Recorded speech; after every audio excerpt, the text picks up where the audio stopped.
ing'orita Ma TV amu enang ena. Kiambu, Nairobi, Machakos na Kajiado. Hizi county kulingana na tamko la jana ni kwamba zote ziko katika eneo moja. Kwa hivyo usafiri kutoka Nairobi hadi Kiambu haijasitishwa. Usafiri kutoka Machakos hadi Nakuru haijasitishwa. Lakini usafiri kuingia katika eneo hizo itakuwa kwa sasa hivi itakuwa imesitishwa hadi nyakati ambazo amri nyingine itakapotolewa. Tunafahamu pia kwa kuna baadhi ya wenzetu ambao kwa njia moja au nyingine walikuwa wamefungiwa wakiwa katika eneo hili la hizo counties 5 ama katika nje ya hizo eneo ile wanafanya kazi hapa ama wanafanya kazi kule.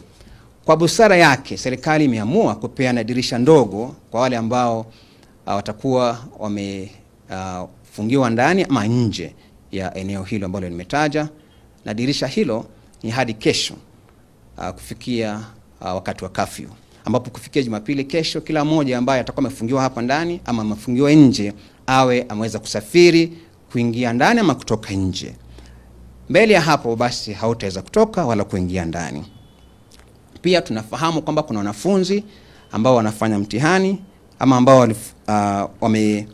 shule zimefungwa, hasa wale ambao wako katika universities, na kwa sababu kwamba kusoma ya moja kwa moja imesitishwa na serikali, ni kwamba wanahitaji kusafiri. Sasa hawa wanafunzi ambao wanasafiri kutoka nje ya hilo eneo ama kuja ndani ya hilo eneo wana hadi kesho ya kuweza kusafiri.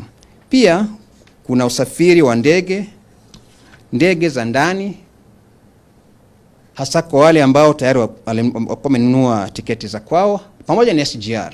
Ni kwamba wako na fueni hadi kesho, hadi Jumatatu kufikia mida ya saa 6:30. Kwa hivyo hapo una SGR ticket, kuna ticket ya ndege, unaruhusiwa kulitumia hadi kesho kutwa saa 6:30.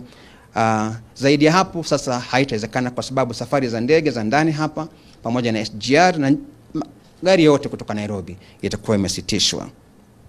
Kwa usafiri wa kutoka nje ama kutoka nje kuingia ndani hazijasitishwa, ila tu kwamba yote ambaye anataka kusafiri kuja Kenya ama kutoka hapa kwenda nchi za nje ni kwamba kuna taratibu ambao utafuatwa kulingana na maagizo na maelekezo ya COVID. Kwa hivyo kwa wale ambao wanakuja hapa nchini ni kwamba lazima wawe na cheti cha kuonesha kwamba wamejipima corona na wako negative. Na cheti hicho iwe ni cheti ambacho kimepatikana masaa yasiyozidi 96 tangu wakati wa kipimo. Tunajua pia kwamba kuna baadhi ya wale watahitaji huduma maalum ya kiafya kutoka maeneo mengine wakija hapa ndani. Kuna wale watatoka labda sehemu za Nyeri wakija hapa kutafuta matibabu maalum kutoka maeneo za Kisii. Sasa hao tunasema kwamba wataangaliwa kulingana na tatizo la mmoja kwa mmoja, wala sio kila mmoja. Kwa hivyo tatizo lako ile liweze kushughulikiwa ni kwamba itabidi wewe uwe na barua kutoka kwa daktari wako, lakini pia upate barua kutoka kwa polisi ambao kituo cha polisi ambacho kiko karibu na wewe. Na wale ambao wako kwenye vizuizi vya kuzuia usafiri watakusikiliza na watakusaidia. Pia tunafahamu kwamba kuna watu wetu ambao kwa bahati mbaya watakuwa wamepoteza maisha, wanapelekwa nje ya eneo hili ili wape heshima zao za mwisho.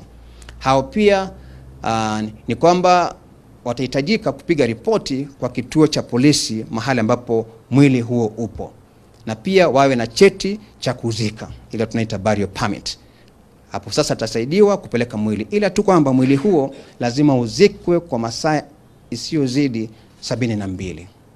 Nafikiri ni hayo tulikuwa tumeongea leo. Kama kuna mengine nimesahau basi nadhani labda kuna moja tu ya mwisho ama mbili, mtaniwia radhi. Tunasema cheti cha kusafiri hasa kwa waandishi wa habari na wengine ambao wako kwenye huduma muhimu. Vyeti hivi kwa sasa hivi tutavitumia zile passes tuko nazo hadi wiki ijayo, siku ya Jumanne, ambapo vyeti vingine vipya vitatolewa. Na kwa wale ambao wanafanya kazi katika makampuni wakitumia ile njia ya kupishana, wale ambao wanakuja asubuhi na wale wanafika jioni, ni kwamba pia wataendelea kufanya kazi hivyo hivyo ili kwamba uchumi uweze kuendelea. Nadhani ni hayo tulikuwa nimesema. Kwa hivyo na sasa naomba kama kuna swala lolote, maswali yote nitayajibu. Ing'orita Ma TV amu enang ena.